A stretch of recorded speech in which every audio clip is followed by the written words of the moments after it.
안녕하세요, 강한분석입니다. 오늘은 해외 축구 5경기를 준비해 왔고요. 우디네세 경기가 취소돼가지고 5경기를 일단 준비해 왔습니다. 분석 들어가기 앞서서 좀 정배 쪽이 좀 많이 보이는 경기들인데, 일단 제 생각엔 욕심 안 부리는 게 최선일 것 같아요. 제가 보통 정배 쪽 보다 보면 위험한 경기 이런 것들이 그래도 좀 보이고 하는데, 오늘 같은 경우에는 뭐 불안한 경기들이 있는데 크게 위험한 만한 경기가 딱히 있어 보이진 않아요.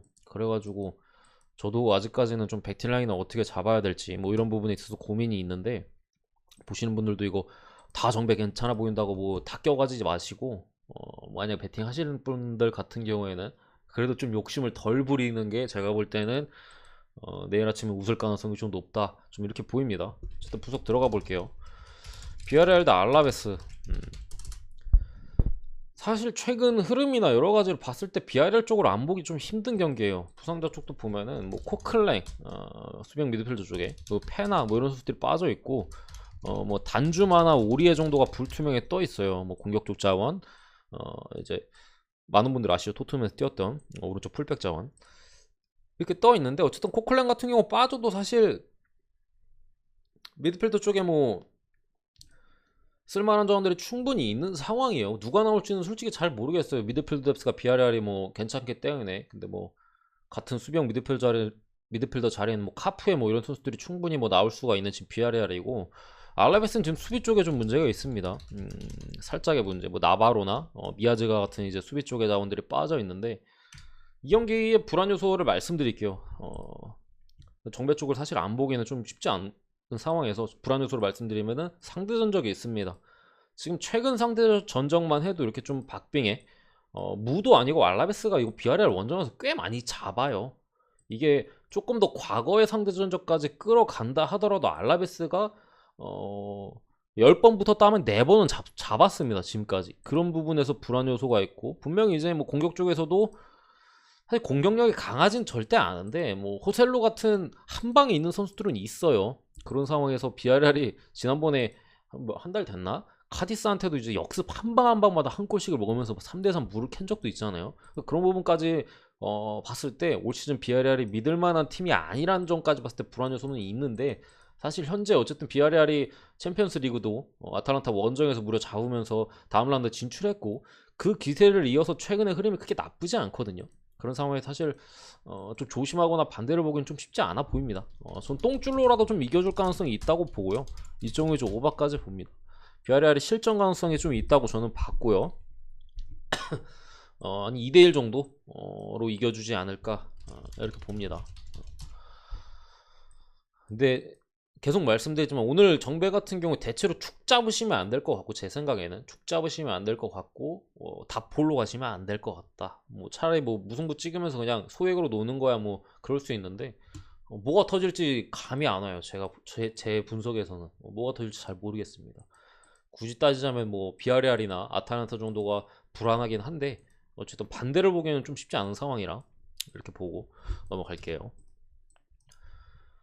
두 번째 경기 이제 제노아 대 아탈란타인데, 사실 이 경기도 제노아만 아니었으면 조금 뭐 해보겠는데, 제노아가 아직 여전히 부상자가 많아요. 뭐 파레스나 반 헤우스덴 같은 이제 수비 쪽 자원, 뭐 로벨라 미드필더 자원, 카이세도 서버 공격 자원, 막시모비치 수비 자원, 이런 선수들이 다 빠져 있고, 아탈란타는 고젠스 빠져 있는데 사실상 풀 라인업입니다. 물론 지난 로마와의 홈 경기에서 4대1로 패배를 하긴 했는데, 그 경기에서 사실 수비 쪽에 로마 역습이 좀 날카로웠던 부분도 있고, 그런 부분에 있어서 실점을 역습 때마다 하면서 좀 무너졌던 부분이 있는데, 공격력 자체는 크게 나쁘지 않았어요. 좀 꼬른이 따르지 않거나 마무리가 잘 안 되면서 이제 한 골에 좀 그치했던 부분이 있는데, 뭐 아예 답답한 경기를 했던 건 아니어가지고 사실 제노아 상대로는 그래도 많은 골을 좀 기록하지 않을까 싶고요. 지금 뭐 수비 쪽에 부상자도 있고, 미드필더 쪽에도 부상자가 있는데, 그나마 제노아 쪽에 긍정적인 부분을 말씀드리면은, 앞선에 핵심 공격수 데스트로가 들어오고 나서 복귀하자마자 제노아의 골이 터지기 시작했어요. 데스트로가 부상일 때는 거의 몇 경기 연속 무득점을 하고, 특히나 강팀과의 경기에서는 거의 득점하지 못했었는데, 데스트로가 복귀하자마자 계속해서 이제 제노가 뭐 많은 골은 아니지만 어쨌든 득점 한 골씩은 계속해서 기록하고 있다는 부분이 그나마 좀 긍정적인 요소라고 볼 수 있는데, 어쨌든 아탈란타 상대로 제가 볼 때는 좀 쉽지 않다라고 보이는데, 뭐 아탈란타 쪽도 물론 스쿼드 뎁스가 두껍고 한데 이번 경기는 제 생각에 뭐 앞선에 페시나가 나올 가능성이 좀 있어요. 근데 페시나 같은 경우 이번 시즌 상당히 좀 부진하거든요. 물론 교체 자원으로 후반에 바꿔줄 수는 있겠으나 선발 라인업에 대한 좀 불안함은 조금 있는 것 같아요. 안 나왔으면 좋겠는데 개인적으로 아탈 쪽 보는 입장에서 페시나가. 근데 아무래도 나올 가능성이 로테이션 좀 돌아간다면은 있기 때문에 그런 부분에서 불안 요소는 분명히 있다. 아탈란타 승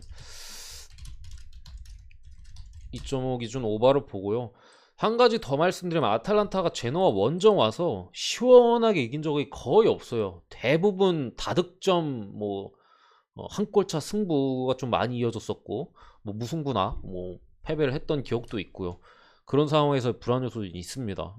거의 한 골차였어요. 제가 확인했던 바로는 한 골차 막 4대3, 2대1 거의 뭐 그런 스코어였다는 점, 그리고 제노와의 득점 가능성이 좀 있다는 걸 봤을 때 오바 쪽이 그나마 조금 나아 보이지 않나 싶긴 한데, 이거 배당이 그렇게 오바 배당이 1.42 배당이죠.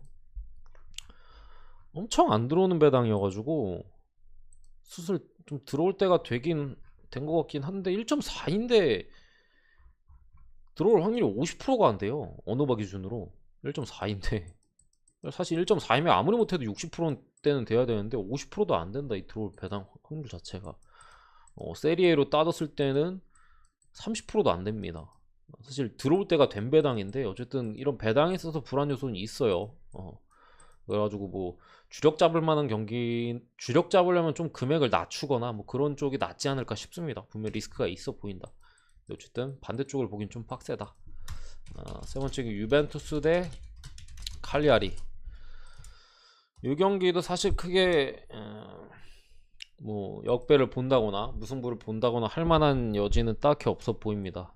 일단 유벤투스 쪽 부상자 쪽을 보면서 불안 요소를 말씀드릴 건데, 디발라, 키에사, 클루셉스키 뭐 이런 공격 자원들이 빠져 있고요. 수비 쪽에 다닐로, 키엘리니 뭐 이런 선수들이 빠져 있어요. 근데 사실 수비 쪽 자원 같은 경우는 빠져 있어도 뭐 더리우트나 뭐 보누치 충분히 안정적인 선수들이 뛸 수 있어요. 그리고 지금 수비 라인 자체가 괜찮고 그런 상황에서 크게 문제는 안 되는데, 공격 라인의 선수가 빠진 상황에서 물론 지난 경기에 이제 모라타 같은 선수들이 득점을 올려주긴 했는데, 칼리아리가 지금 부상자 쪽을 보면은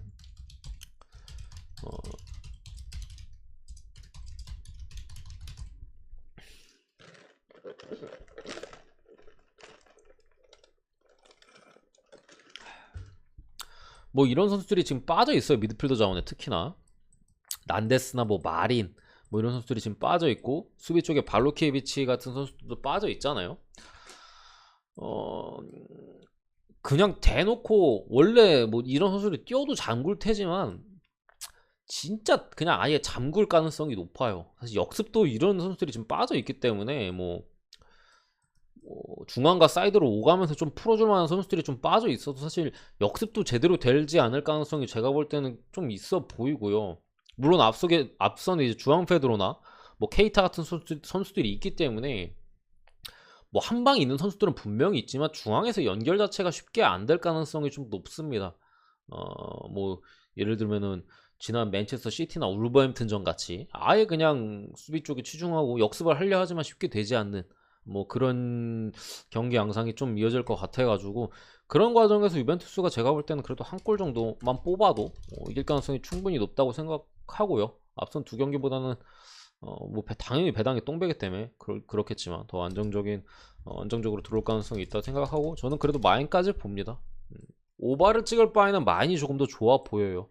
칼리아리의 득점 가능성이 좀 떨어지고, 어쨌든 칼리아리가 계속해서 수비를 하려고 하는데 실점을 한두 골 먹으면 무너지는 경향이 있어요. 계속해서 아무래도 뭐 따라갈 만한 득점을 뽑아내게 미드진이 좀 많이 빠져 있다 보니까 힘들잖아요. 그런 상황에서 이제 수비진이 계속 두들겨 맞다가 무너지는 그림을 그리고 있기 때문에 유벤투스 원정에서도 뭐 비슷한 양상이 나올 가능성도 배제할 수 없다고 생각을 합니다. 유벤투스 승에 유벤투스 마인까지 보고 넘어갈게요.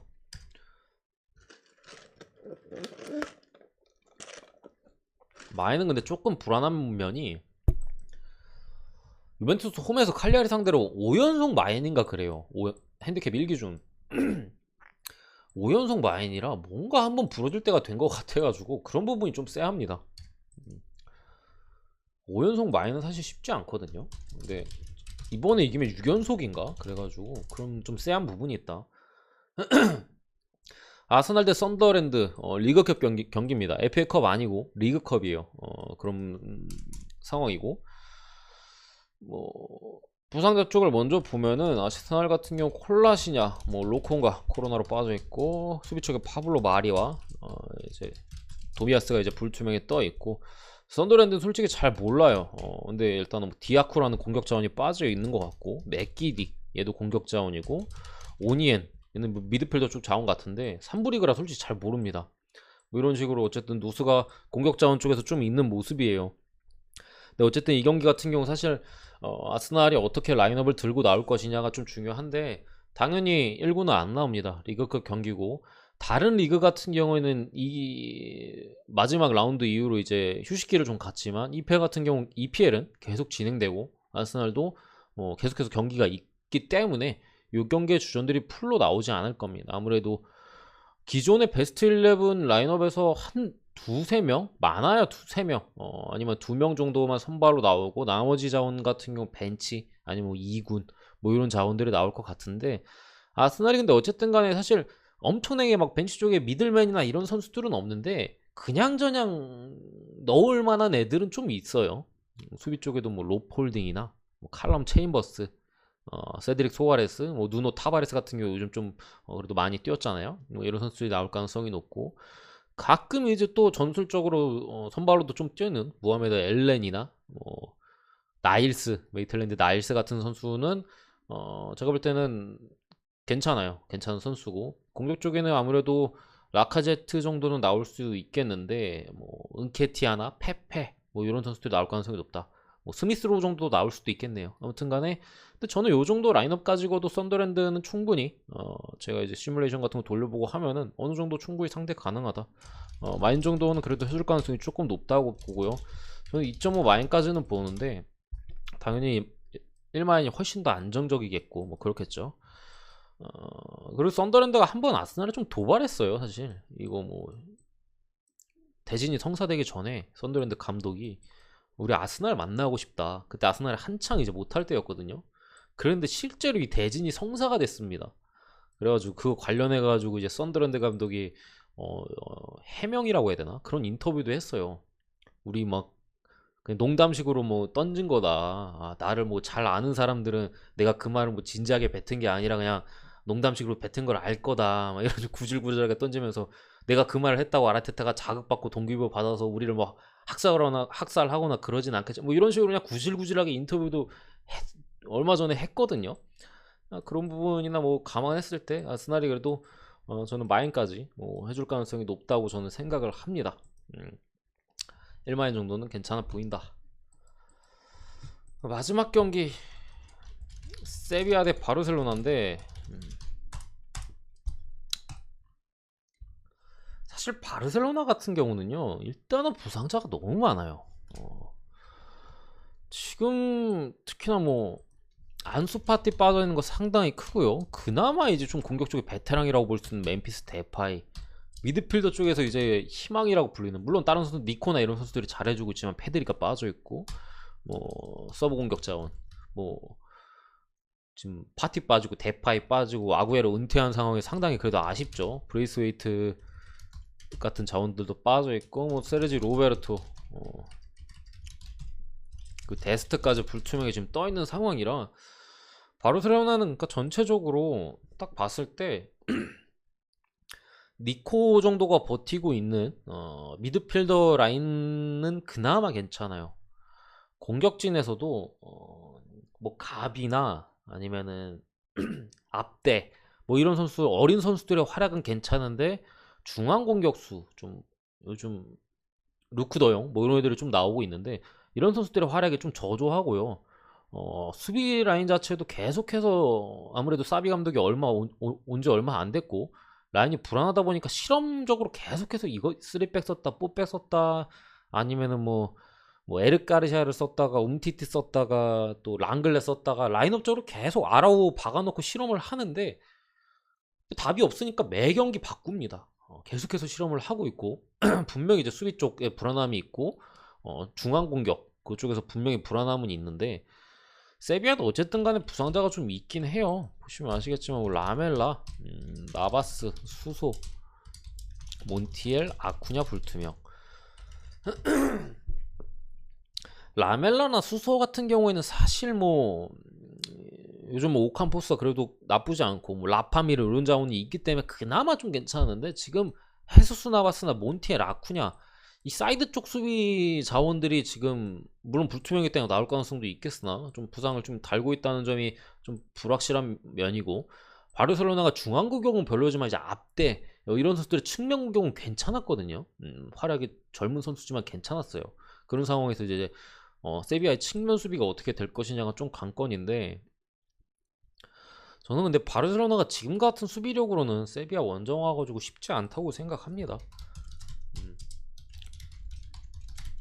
고배당 노리시는 분들 같은 경우에는 마인도 한번 뭐 소액으로 한번 생각해 볼 정도로 바르셀로나의 상황이 그렇게 좋지 않다고 생각을 하고요. 이점이 좀 오바까지 봅니다. 바르셀로나 공격력은 사비오고 나서 괜찮아졌어요. 뭐 니코의 중앙에서 니코의 움직임도 괜찮고 앞선에서의 뭐 덴벨레 같은 경우 마무리가 안 되지만 드리블이나 이런 부분에서 좀 그래도 득점할 가능성이 충분히 있거든요. 그런 상황에서 이제 오바 쪽이 조금 더 괜찮아 보인다라고는 일단 보입니다. 세비야 승 오바 이렇게 보고 마무리를 하도록 할게요. 5경기밖에 없고 제가 처음에 말씀드린 것처럼 다 정배를 봤는데 뭐 약간 뭐 불안 요소가 있는 경기들은 있는데 확실히 이 경기 막 불안하다 그런 경기들은 딱히 안 보여가지고 뭐가 터질지 좀 저도 사실 크게 감이 없어요. 그러다 보니까 보시는 분들도 욕심내지 말고 딱 2폴 내지 뭐 그런 식으로 가시는 게 어떨까? 아니면 아예 그냥 진짜 소액으로다가 뭐 반대를 찍어 보시던가. 요즘 더군다나 이제 라리가 같은 경우도 이 경기 마지막으로 이제 휴식기거든요. 세리에도 마찬가지고. 근데 지난 분데스리가 마지막 라운드 때 좀 많이 터졌잖아요. 그런 걸 생각해가지고 뭐 그런 식으로 베팅하시는 것도 소액으로 아싸리 그냥 관전bet 그런 식의 베팅도 나빠 보이진 않습니다. 어쨌든 간에 제 분석은 여기까지고요.